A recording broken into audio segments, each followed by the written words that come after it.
আমাদের আজকের গন্তব্য কালিম্পং। দুদিনের এই ট্রিপ। রাতে শিয়ালদা থেকে কাঞ্চনকন্যা ধরে নেমে পড়লাম শিলিগুড়ি জংশনে সকাল 8টায়। তারপর সেখান থেকে বাসে করে একদম সোজা কালিম্পং। ওখানে গিয়ে একটি হোটেল নিয়ে প্রথমেই ফ্রেশ হয়ে তারপরে সকালের জলখাবার খেয়ে নিলাম। জায়গায় এসে হোটেল নিলে দেখে শুনে ভালো হোটেল কম খরচে পাওয়া যায়, তাই আগে থেকে আমরা হোটেল বুক করি না, গিয়েই সেখানে পছন্দ করে তারপরে নিই। এরপর গাড়ি বুক করে বেরিয়ে পড়লাম। আসার পথে সবুজ জলের তিস্তা নদী আমাদের মুগ্ধ করেছে। এবার আসি ডেলো পার্কে। ডেলো পাহাড়ে ঘেরা এই অপরূপ সুন্দর পার্কটি। ডেলো পাহাড় হলো কালিম্পংয়ের সর্বোচ্চ পয়েন্ট, যার উচ্চতা 5500 ফিট।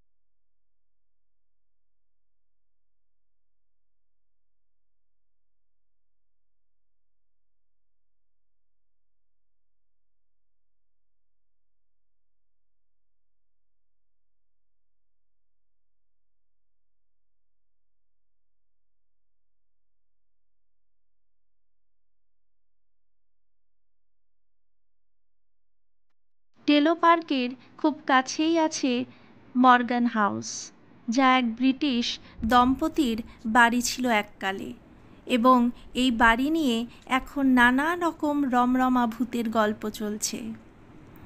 আসলে জায়গাটি নিরিবিলি, তাই অন্ধকারে একলা থাকলে একটু ভয় করতেই পারে। মর্গান হাউসের উল্টো দিকে আর্মি গলফ কোর্স আছে। West Bengal tourism department Morgan হাউসটিকে একটি ট্যুরিস্ট লজ বানিয়েছে। এখানে না থাকলে ভিতরে ঢোকা যায় না, বাইরে থেকেই দেখতে হবে। এবারে আমরা যাব হনুমান টেম্পল। এটি ডেলো পাহাড়ের কাছেই অবস্থিত। এখানে হনুমানজির স্ট্যাচুটির উচ্চতা হলো 30 ফিট। এরপর আসি পাইন ভিউ নার্সারিতে।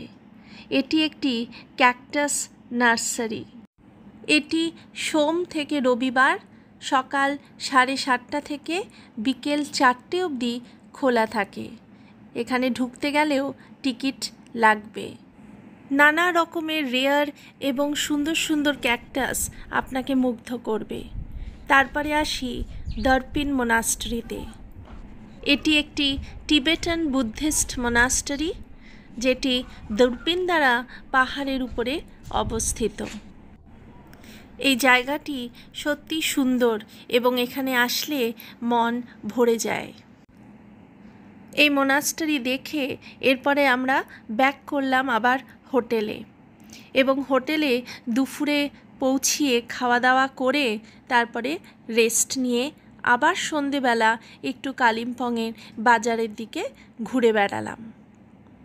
তারপরে ঠিক করলাম সকালবেলা আমরা যাব আরেকটি মোনাস্টারিতে, যেটি শিলিগুড়িতে অবস্থিত, কারণ পরের দিনই আমাদের আবার ট্রেন ধরতে হবে। তাই পরের দিন শিলিগুড়ি চলে গেলাম এবং শিলিগুড়ি থেকে ঠিক করলাম মোনাস্টারিতে যাব, এবং এটি হলো Evam India Buddhist monastery. Evam India Buddhist মোনাস্টারিটি বেঙ্গল সাফারির ঠিক পিছনেই অবস্থিত। এটি তরিবাড়ি শালুগাড়াতে আছে, শিলিগুড়ি অঞ্চলের মধ্যেই।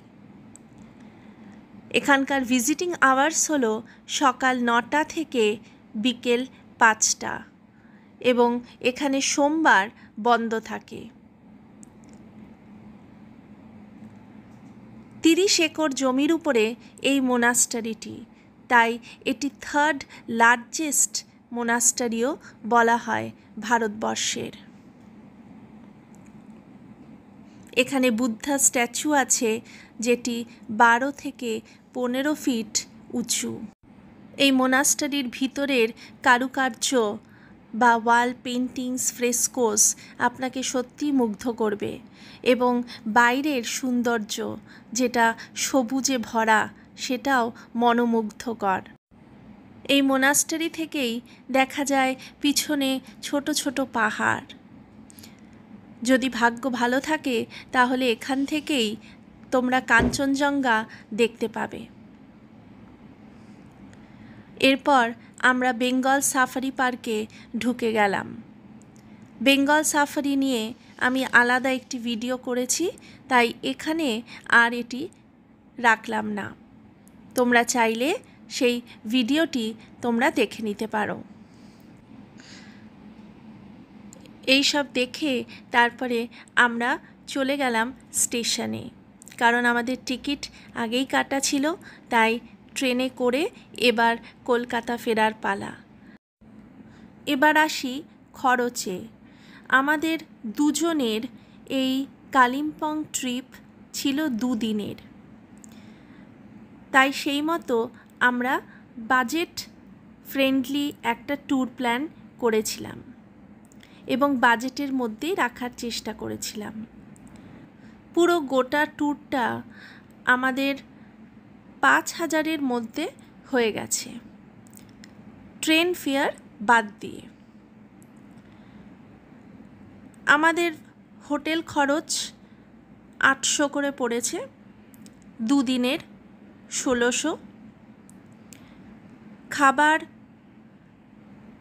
দুজনের 750 × 2 1500, এবং সাইট সিইংয়ের জন্য গাড়ি বুক করতে আমাদের লেগেছিল 1800 টাকা। এছাড়া যেখানে এন্ট্রি ফি লাগে সেই সব কিছু নিয়ে মোটামুটি আমাদের 5,000-এর মধ্যে ট্রিপটা কভার হয়ে গেছে। তাহলে চলো বন্ধুরা, আমার ভিডিওটি ভালো লাগলে অবশ্যই একটা লাইক এবং সাবস্ক্রাইব করে দিও। সাবস্ক্রিপশন একদম ফ্রি। আর নেক্সট ভিডিওর জন্য অপেক্ষা করো।